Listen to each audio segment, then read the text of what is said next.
Hello everyone. तो कैसे हैं आप सब? आई होप आप सब बढ़िया होंगे, मस्त होंगे। ठीक है। एकदम बेहतरीन तरीके से होंगे और पढ़ रहे होंगे और देख रहे होंगे हमारी क्लासेस को। आप सबके लिए आपका फिर से स्वागत है हमारे यूट्यूब चैनल मेंटोर जी पर। अब आज की क्लास के लिए, ठीक है, सभी को पता होगा। देखो यार, पुरानी क्लासेस देख लेना, बिना पिछली क्लास देखे अगली क्लास में बैठना गुनाह है, गुनाह। बिना टेंथ पास करे 11th में जाते हो क्या? हाँ, तो टेंथ तो पास करनी पड़ेगी ना पहले। तो इसीलिए इस वीडियो को समझने से पहले पहले वाली क्लासेस देखनी भी जरूरी है, जब भी तो समझ आएंगे सारी चीजें। तो चलिए उसी मस्ती के साथ, अपनी आर्मी के साथ, अपने बिड़ू लोगों के साथ फिर से शुरू करते हैं हम आज की क्लास। और देखते हैं आज की क्लास में हम क्या क्या पढ़ने वाले हैं और क्या क्या चीजें हमारी रह गई हैं। तो हमने डिस्कस कर लिया था क्वेश्चन नंबर 11। अगर क्वेश्चन नंबर 11 तक हमने सारी चीजें डिस्कस कर ली थी, अब बारी है क्वेश्चन नंबर 12 की। अब बारी है क्वेश्चन नंबर 12। अब क्वेश्चन नंबर 12 में क्या दिया हुआ है जरा देखते हैं। कह रहा है, to warn ships for underwater rocks a lighthouse spread a red colour light over a sector. यानी एक सेक्टर बना लेती है लाइट हाउस की लाइट, कुछ इस तरीके से फैलती है जिसमें एंगल 80 डिग्री होता है और डिस्टेंस होती है 16.5 किलोमीटर। यानी क्वेश्चन में आपको दोनों चीजें दी हुई हैं। कह रहा है भैया एंगल जो होता है वो तो 80 डिग्री का होता है, लेकिन जो रेडियस होती है वो होती है 16.5 किलोमीटर। अब एक चीज ध्यान से चेक कर लेना, क्या ये रेडियस ही है जो हमें दी है? क्या वो रेडियस ही है? ठीक है, तो ये जरूर चेक कर लेना। और हाँ, देखिए एक बात और, ठीक है, हम हम एक चीज और थी आपको बतानी थी, ठीक है, उसे भी सुन लेना। ये क्वेश्चन नंबर जो 11 था ना, ठीक है, अभी अभी हमने क्वेश्चन नंबर 11 को देखा तो याद आया जस्ट कि शायद हम पिछली क्लास में वो बताना भूल गए। तो क्वेश्चन नंबर 11 में एक चीज देख लेना, जो आपसे डिस्टेंस मांगी है ना वो ब्लेड्स की मांगी है। किसकी मांगी है? ब्लेड्स। तो अगर ब्लेड्स की मांगी है और हमने निकाल के दिया आपको एक ब्लेड की, अब गाड़ी में कितने वाइपर्स होते हैं? दो। टू ब्लेड्स के एरिया के लिए उसमें क्या कर लेना? Into two. वरना कहोगे आंसर मैच नहीं हो रहा है हमारा। ठीक है, तो आंसर मैच हो जाएगा, बस उसमें क्या कर लेना? इंटू टू कर लेना, क्योंकि वहां पे जो मांगा है वो ईच ब्लेड का नहीं मांगा है, वहां पे मांगा है ईच स्वाइप का और ब्लेड्स का। तो ब्लेड्स जो थे वो कितने थे? दो। तो उसके लिए इंटू टू कर लेना, इतना काम कर लेना, ठीक है। चल, तो यानी यहाँ पे एंगल दिया हुआ है 80 डिग्री का और रेडियस कितनी है? 16.5। अब मैं कह रहा हूँ क्वेश्चन को पढ़ के एक बार चेक कर लेना, क्या वो रेडियस ही है? To warn ships for underwater rocks a lighthouse spread a red colour light over a sector to a distance of 16.5। ठीक है, डिस्टेंस दे रखी है, यानी सही बात में वो रेडियस ही दी हुई है। अब अगर रेडियस और एंगल आपको दोनों चीजें दे रखी हैं तो आपसे कह रहा है उस सेक्टर का एरिया बता दो। यानी आपसे मांगा है एरिया ऑफ माइनर सेक्टर। अब एरिया ऑफ माइनर सेक्टर का क्या फॉर्मूला होता है? थीटा बटे 360 इंटू पाई आर स्क्वायर। क्या ही दिक्कत है इसमें? थीटा की वैल्यू कितनी दी हुई है? 80 बटे 360 इंटू पाई की वैल्यू क्या कह रहा है? कह रहा है 3.14 ले लो। आर कितनी है? 16.5 इंटू 16.5। जीरो से जीरो काट लो। ओह नहीं, डिग्री काट दी है तुमने। जीरो से जीरो काट लो, इसे काट लो। कितने से? 4 से काटना चाहो, 4 9 जा 36, 4 2 जा 8। बाकी कैलकुलेशंस कर लो। बाकी कैलकुलेशंस में पॉइंट दिए हुए हैं, पॉइंट दिए हुए हैं, तो इन्हें पॉइंट को हटा के नीचे 100 आ जाएगा, यहाँ पॉइंट को हटा के नीचे 10 आ जाएगा और इस वाले पॉइंट को हटा के भी नीचे 10 आ जाएगा। 5 से कट जाएंगे, 5 3 जा 15, फिर से 5 3 जा 15 और यहाँ जाएगा 5 से 2। ये भी 5 से कट के 33/2 ही बनेगा, सेम वैल्यू है। अब 2 से 314 को काट लो, 2 1 जा 2, कैरी गया 1, और 2 5 जा 10, फिर कैरी गया 1, फिर 7 हो जाएगा। इस वाले 2 से ये वाला 2 काट लो। अब वैल्यू क्या बच रही है? अब वैल्यू, अब बस अब नहीं लग रहा कि कोई वैल्यू कटेगी। 3 से ये 3 बार कट जाएगा, 3 से ये 11 बार, 3 से ये वाली वैल्यू 11 बार कट जाएगी। तो वैल्यू कटने के बाद ऊपर बच रहा है 157 इंटू 11 इंटू 11। अब आपकी मदद करना तो मेरा फर्ज है, तो मैं 11 इंटू 11 बता देता हूं, 121 होती है। 11 इंटू 11 कितनी होती है? 121। तो देखो मैंने आपकी कितनी सारी मदद कर दी है? इतनी मदद बहुत है, देखो यार। ठीक है, सारी मदद हमसे मत लो, इतनी मदद बहुत है। इन दोनों की मल्टीप्लाई कर लेना, मल्टीप्लाई करके जो भी आएगा वही आपका आंसर होगा, उतने सेंटीमीटर स्क्वायर। तो यानी यहाँ पे भी आपसे एरिया ऑफ माइनर सेक्टर ही मांगा था, तो मुझे नहीं लगता इसमें कोई खास चीज थी क्वेश्चन में, इतनी खास चीज कुछ नहीं थी। ठीक है, तो ये तो आप इजीली कर सकते हैं, इसमें कोई इतनी बड़ी चीज नहीं है। बस कैलकुलेशन का ध्यान रखना, देखो यार कैलकुलेशन बहुत संभल के करना। अगर इस चैप्टर में मेन यही है कि अगर आपने कैलकुलेशन में गलती कर दी ना, तो सारा खेल बिगड़ जाएगा। तो कैलकुलेशन अच्छी होनी चाहिए। ठीक है, कभी घर पे तो कैलकुलेटर से लग जाओ, नु कर, ठीक है भैया ने कही है 2 मिनट में ले झेड़ पैड़ करके खत्म। लेकिन पेपर में कैलकुलेटर नहीं मिलेगा, तो किससे करनी है? दिमाग से। इसके नट और बोल्ट को खोल लो, इसी से पढ़ना है। ठीक है, चलो, अगर इतनी बात हुई क्वेश्चन नंबर 12 की, तो आगे चलते हैं क्वेश्चन नंबर 13 पे। देखते हैं जरा क्वेश्चन नंबर 13 क्या कह रहा है। अब क्वेश्चन नंबर 13 को लगा लेना मोस्ट इंपॉर्टेंट, अच्छा सवाल है, बोर्ड्स में बहुत पूछा गया है। अब देखो यार, इस चैप्टर में एक ही तो एक्सरसाइज रह गई है, तो सारे ही इंपॉर्टेंट मान के चलो। हाँ, हर तरीके के क्वेश्चन को क्या मान के चलो, इंपॉर्टेंट। अब एक्सरसाइज एक रह गई है, उसमें से भी क्या काटोगे यार? चलो आ जाओ। एक राउंड टेबल है जिसके 6 डिजाइन है, करके लिखा हुआ है, जो भी लिखना था उसको मैं, चलो आपके लिए थोड़ा सा ड्राइंग कर लेता हूं। सर्कल है, इसमें अब बेंजीन बनाना पड़ेगा, 6 इक्वल साइड्स।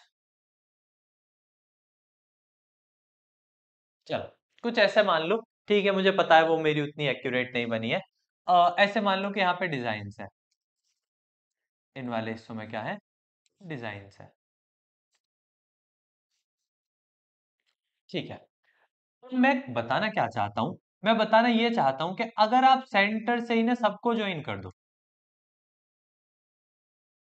अगर आप सेंटर से सबको ज्वाइन कर दो, आपने इसका सेंटर लिया और सेंटर लेके आपने सबको ज्वाइन कर दिया, तो आप देखोगे हर एक हिस्सा सेक्टर बन गया। हर एक हिस्सा क्या बन गया? सेक्टर। अगर इस हिस्से को छोड़ के किसी और हिस्से की बात करूं, तो देखो ये भी एक सेक्टर है। यहां देख लो, इस वाले को देख लो, वरना ये रहा, ये भी एक सेक्टर है।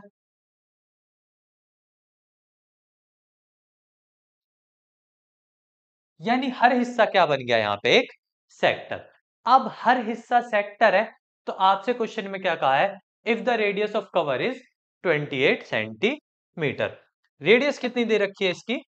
28, 28 सेंटीमीटर ये रेडियस दी हुई है। कह रहा find the cost of making the design. अब अगर आपको कॉस्ट डिजाइन की चाहिए, तो पहले ये भी तो पता हो डिजाइन है कितना। डिजाइन नहीं पता है तो कॉस्ट का क्या करेंगे? ठीक है, तो अगर आपको डिजाइन की कॉस्ट चाहिए, तो पहले आपको यह पता करना पड़ेगा कि उसमें कितना डिजाइन है। अब डिजाइन पता करने से पहले जरा एंगल पता कर लें, हैं? एक बार क्यों ना एंगल को पता कर लें। आपको बताइए कितने बन रहे हैं? 1 2 3 4 5 6, कितने हिस्से बन रहे हैं? 6। तो मैं कह सकता हूं 6, 6 क्या कह सकते हो? 6 ट्राइंगल्स कह सकते हो, वरना अगर उसने क्वेश्चन में दिया हो 6 इक्वल डिजाइन्स। हाँ ठीक है, तो यानी 6 डिजाइन्स, अरे मैं 6 को ऐसे क्यों लिख रहा हूं भाई? 6 डिजाइन मिलकर टोटल 360 डिग्री एंगल बना रहे हैं। मैंने आपको बताया ये सारे के सारे हिस्से मिलकर पूरा एंगल, पूरा सर्कल बना लेते हैं। तो जब ये सारे हिस्से मिले होंगे, तो इन्होंने एक पूरा सर्कल बना लिया होगा, और पूरा सर्कल कितने का होता है? 360 डिग्री का। अब हमें पूरा तो लेना नहीं है, तो 6 मल्टीप्लाई से डिवाइड में भेज दो, तो हमें तो एक की वैल्यू चाहिए होती है, तो एक की वैल्यू के लिए 6 को मल्टीप्लाई से डिवाइड में भेज दो, तो यहां से आप कैंसिल आउट करेंगे, तो आपके पास क्या आ जाएगा, आपका एंगल। अब एंगल आ गया, तो हमसे ये कुछ भी मांग ले, इसकी दही ना कूट दी तो बात रही हम। चलो भाई, अब जरा ये देखो, आपसे डिजाइन का मांगा है, आपको पता है किसी भी सेक्टर में से, ऐसे करके मान लो, सपोज ये ऐसे मिला लूं मैं, तो किसी भी सेक्टर में ये वाला जो हिस्सा होता है ये सेगमेंट होता है। ये वाला हिस्सा क्या कहलाता है, सेगमेंट। यानी जितने आपके डिजाइन बने हुए हैं ना इसमें, वो सारे के सारे सेगमेंट पे बने हुए हैं। सारे डिजाइन किस पे बने हुए हैं, सेगमेंट पे। तो क्यों ना मैं एरिया ऑफ सेगमेंट ही निकाल लूं। भाई हमें एरिया डिजाइन का चाहिए, तो मतलब मैं क्या निकाल लूं, एरिया ऑफ सेगमेंट। क्या फाइंड कर लूं मैं, area of segment. Minor segment है, थीटा 60 है, तो अब सेगमेंट का फॉर्मूला होता है theta upon 360 into pi r square minus 1/2 r square sine theta.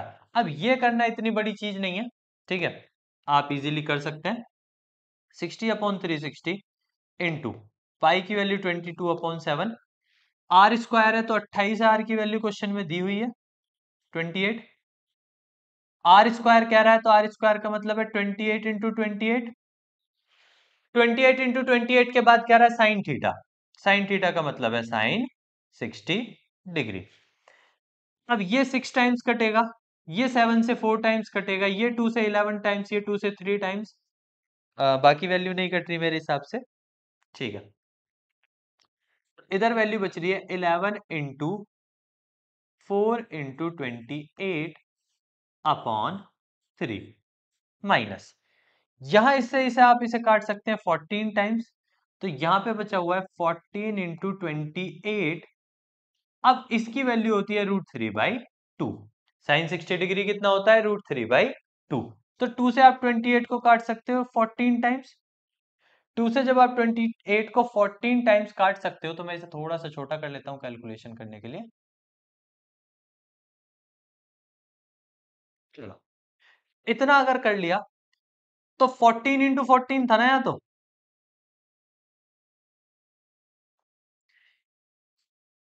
अरे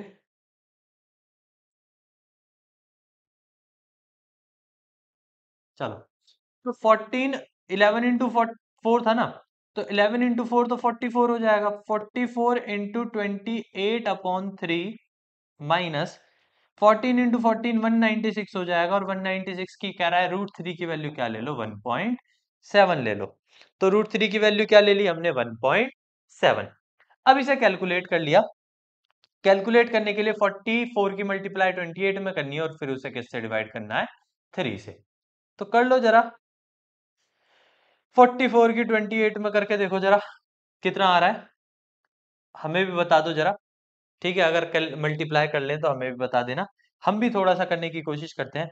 28 2 जा 56, 56 2 जा 112, तो 112 का 2 कैरी लगा 11, फिर से 112 बनेगा, 112 में 11 कैरी था, तो 112 का 113, 123 अपॉन 3 माइनस, इनकी आपस में मल्टीप्लाई करके देखें, 196 की 17 में करके देखें। ठीक है, तो 196 की 17 में करके देख लो, कहीं पे भी ऐसे लिखो, आई से लिखो और मल्टीप्लाई। 7 6 जा 42 का 2 कैरी लगा 4, और 7 9 जा 63 एंड 4 67, और 7 1 जा 7, 1 6 जा 6, 1 9 जा 9, 1 1 जा 1, 2 7 6 13 का 3 कैरी लगा 1, 9 10 17 का 7 कैरी लगा 1, 1 और 1 2, तो ये आ रहा है 273.2। अब 3 से इसे डिवाइड कर लो, 3 4 जा 12, 3 1 जा 3, ना जाने की 0, पॉइंट लगा लो, 20 हो जाएगा, 3 6 जा 18। तो मतलब वैल्यू जो आ रही है वो कुछ ऐसे आ रही है, 410.6 माइनस 273.2। अब अगर आप इससे सब्ट्रैक्ट करते हैं, तो सब्ट्रैक्ट करने के बाद 6 में से 2 जाएगा, 4 बचेंगे, 10 में से 3 जाएंगे 7 बचेंगे, 0 हो गया। 10 में से 7 जाएंगे 3 बचेंगे, 3 हो गया। 3 में से 2 जाएंगे तो 1 बचेंगे। इतने मीटर स्क्वायर सेंटीमीटर, यानी एक डिजाइन का एरिया कितना बैठ रहा है? एक डिजाइन का एरिया बैठ रहा है 137.4 सेंटीमीटर स्क्वायर। अब देख लेना यार जरा, कहीं कैलकुलेशन में कोई चीज रह ना गई हो। ठीक है, वैसे तो मैंने अपने हिसाब से कोशिश किया है कि टाइम कम लेते हुए कैलकुलेशन को जल्दी जल्दी कर दूं, लेकिन फिर भी अगर कोई मिस्टेक बाई चांस रह गई हो तो आप ठीक कर लेना, करेक्ट कर लेना। देखो कैलकुलेशन में कई बार जल्दी करने के चक्कर में हो जाती है। अब अगर मेरा आंसर ये आ रहा है तो ये एक डिजाइन का हुआ। कितने डिजाइन का हुआ? एक। देखो भाई, एंगल हमने एक डिजाइन का ले रखा है, तो ये जो एरिया निकल के आया होगा वो भी कितने डिजाइन का होगा? एक ही डिजाइन का। अभी एक ही डिजाइन का आया है, और डिजाइन कितने बन रहे हैं टोटल? 6। तो एरिया ऑफ 6 डिजाइंस,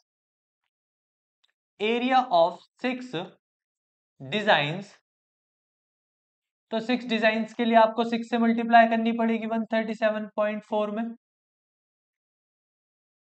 यही आ रहा था ना, 137.4 ही आ रहा था ना, 137.4। ठीक है, तो अगर आप मल्टीप्लाई करते हैं, 6 हो जाए 24 का 4 कैरी लगेगा, 2 7 6 या 42 और 42 और 2 4, 44 का 4, 6 3 18 4 22 का 2 कैरी लगा 2, 6 एकम 6 और 2 8।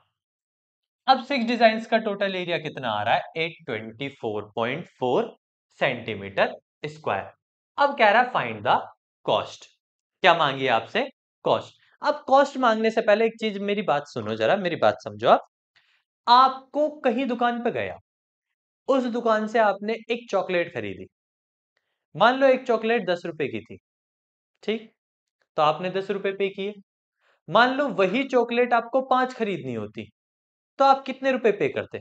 बताओ जल्दी जल्दी। तो आप पे करते 50। यानी आप पे कैसे करते हो? क्वांटिटी की मल्टीप्लाई कॉस्ट में करके।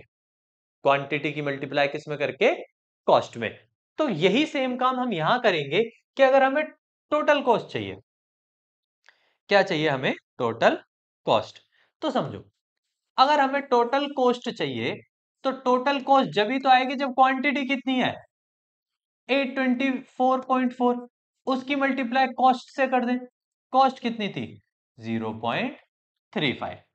तो अगर इसकी मल्टीप्लाई 0.35 में आएगी तभी तो हमारी टोटल कॉस्ट आएगी। तो यहां पे आ जाएंगे कि हमें कितने रुपए देने हैं, यानी यहां पे आ जाएगी कॉस्ट ऑफ डिजाइन। तो आप इन दोनों की मल्टीप्लाई कर सकते हैं, ये भी आपका होमवर्क रहेगा। इन दोनों की मल्टीप्लाई करके आपको पता चल जाएगा कॉस्ट ऑफ डिजाइन, कि उस डिजाइन की टोटल कितनी कॉस्ट है। ठीक है, तो इसे आप कैलकुलेट कर लेंगे, है इजी है ना? देखो यार, टेंशन फ्री हो गया, मस्त हो गया, बड़ो टेंशन नहीं लेने का। हम आपको बॉलिंग भी दिखाएंगे, नहीं तो ठीक है, क्लीन बोल्ड हो जाओगे। हाँ, क्रिकेट। चलो, अब बात करते हैं क्वेश्चन नंबर 14 की। देखो एमसीक्यू के हिसाब से बहुत इंपॉर्टेंट क्वेश्चन है। अब क्वेश्चन क्या कहता है? क्वेश्चन कहता है कि अगर हमें एरिया ऑफ सेक्टर निकालना हो जिसका एंगल पी हो, एंगल क्या हो? पी, रेडियस आर हो।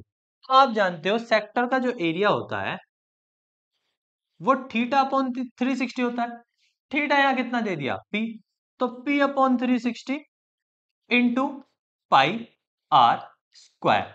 तो जो भी मेरा इस वैल्यू को मैच करेगा, जो भी ऑप्शन इस वैल्यू को मैच करेगा, वही एरिया ऑफ सेक्टर होगा।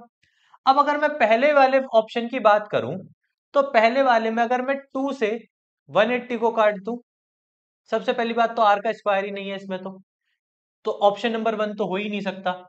ऑप्शन नंबर 2 में पी के नीचे 180 और पी के नीचे होना कितना चाहिए? 360। ऑप्शन नंबर 2 भी नहीं हो सकता। ऑप्शन नंबर 3 में आर का स्क्वायर नहीं है, और एरिया में क्या होता है? आर का स्क्वायर। तो ऑप्शन नंबर सी भी नहीं हो सकता, तो इसका मतलब ऑप्शन नंबर डी बचा, और वही हमारा सही आंसर है। तो यानी इसका करेक्ट ऑप्शन क्या होगा? Option number D. होगा कैसे ऑप्शन नंबर डी? अगर मैं इसकी बात करूं तो समझ लो, नीचे 720 है, अगर आप 2 से 720 को कट करो तो नीचे 360 बन जाएगा। तो यानी वैल्यू बन जाएगी P upon 360 into pi r square, और हमारी भी आ रही थी P upon 360 into pi r square. यानी हमारा और इनका ऑप्शन मैच हो जाएगा, ठीक है, जब 2 से आप 720 को कट करोगे तो 2 से 720 कट करते ही इनका और हमारा ऑप्शन मैच हो जाएगा, और अगर मैच हो गया तो बस वही करेक्ट आंसर है। अब 14 आपका इसमें लास्ट क्वेश्चन था, ठीक है, यानी आपके जो चैप्टर है वो हो गया कंप्लीट। इस चैप्टर में एक ही एक्सरसाइज थी और उसके क्वेश्चंस थे, और वो दो टॉपिक्स पे थी, एरिया ऑफ सेक्टर और एरिया ऑफ सेगमेंट। हमने दोनों टॉपिक्स को अच्छे से डिस्कस किया, अच्छे से कवर किया, ठीक है, कोशिश की हम इसमें कोई चीज ना छोड़ें, कोई ऐसी पॉइंट ना हो जिसको हम छोड़ दें, ठीक है। इसके एग्जाम्पल जरूर कर लेना, कई बार क्वेश्चन एग्जाम्पल्स में से भी आ जाता है, तो एग्जाम्पल्स आप जरूर ट्राई करना। फिर मिलेंगे अगली क्लास में एक और नए चैप्टर के साथ, फिर से शुरुआत करेंगे आपके साथ इसी तरीके से, इसी मजे से, इसी इंटरेस्टिंग बेस को बनाते हुए। तब तक के लिए जुड़े रहिएगा हमारे साथ। तो मिलते हैं फिर अपनी अगली क्लास में, तब तक के लिए अपना ध्यान रखिए।